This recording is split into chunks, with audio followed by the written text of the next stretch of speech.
Ayan. Ito yung sa loob ng aming greenhouse. Hindi siya masyadong maraming tanim this year. Kumpara last year. Yan. May sklimak. Ang tawag dito. Coriander. Tsaka sinubukan ko magtanim ng pineapple. 3 months na ata yan. Hindi pa nabuhay. Subok lang. Ayan. May atsal tayo. Kunti lang atsal natin. Labuyo. Parsley. Ayan. So, dito may bago akong green peas. Ito. Next month ma-harvest na to. May strawberry tayo. Ayan. Ayan. Mga kamatis. Nag-start na sila mahinog. Dito. Ayan. Dito meron tayong batong, sitaw. Ayan.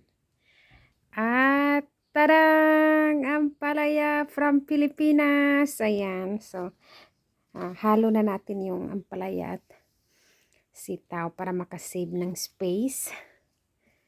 Kasi, kunti lang space natin. Ayan, nag-start na. Tiding!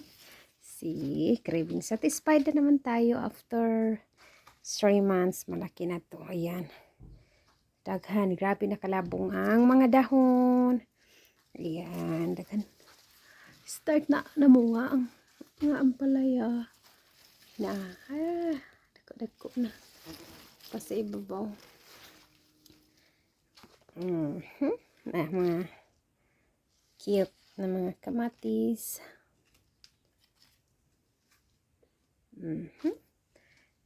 May kamatis pa tayo dito. Dito sa other side. Ayan. Kazoom pala to. Meron tayong na-harvest na to kahapon. Mini cucumber. Ayan. Harvest na to kahapon. Kaya medyo konti na lang yung bunga. Ayan. Mini. Preserve na yung iba. Ito yung talong from Pilipinas. Ayan. Yung iba, hindi lumalaki kasi nga sa loob lang ng greenhouse. Mas iba yung tubo pag sa labas, yung direct sunlight talaga. Tapos yung isa, baka ito yung isa. This is from Pinas. Baka aabot to kasi ayan, start na. May bulaklak. And dito naman, tadadang! Guess what is it here? Ayan, may other talong. Ang ating watermelon from Pilipinas ulit. Ayan. So, nasubukan ko na to last year. May 4 akong harvest. Nakaabot bago mag-winter. Ayan. So, ito yung ating watermelon from Pilipinas. Maraming bulaklak. Di ko na-count kung ilan yung bunga. Kasi baka mamatay pa yung iba. So, maya ko na ibilang. Ayan. Last year, sobrang dami kong tanong ngayon. Busy sana. Kaya, lang tayo masyado. Mayroon tayong okra. Ayan. Kunti lang. Kasi, wala pa talaga akong time.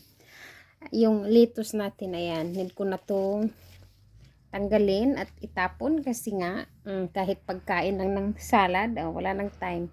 Ayan, ito na yung resulta. Pag di matanggal, di mo makain ng yung labong pa, ito yung resulta ng lettuce. Pag, ayan, okra ulit, ayan, hindi ko alam kung aabot. Meron tayong spinach. Ayan. So, preserve natin to ulit. Meron tayong atsal ulit. Ayan. Mga tomato. Fresh na fresh. Ayan. Meron tayong broccoli dito. Ayan. So, nag-start na sila na munga. Meron na tiding. Other side, ayan. Broccoli. Meron tayo dito ulit yung coriander, parsley. Ayan. Dito sa other side, ito yung tawag na, kulikot. Ay, yung siling laboy. Ito yung talong dito. And dito mubo ko lang siguro sa araw Bahala na yan. Ito, dito, meron akong kunting tanim na carrots. Ayan. Malapit na to din harvest. Ito, ayan. Yung orange yan. Carrots yan. Dito, meron tayong mga tawag basalka para sa mga ingredients for cooking, mga spices. Ayan. Atsal. Ayan. Atsal ulit.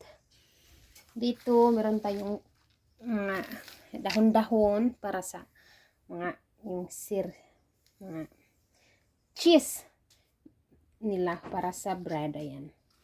Meron tayong, ayan, this is my tawag tanglad. Ayan. Sobrang labong. So, pag winter, paliko ulit sa loob ng bahay. Buhay yan. Ayan. At harvest and freezer ulit. Ayan. Ito po yung mga tanim ko sa loob ng aking greenhouse.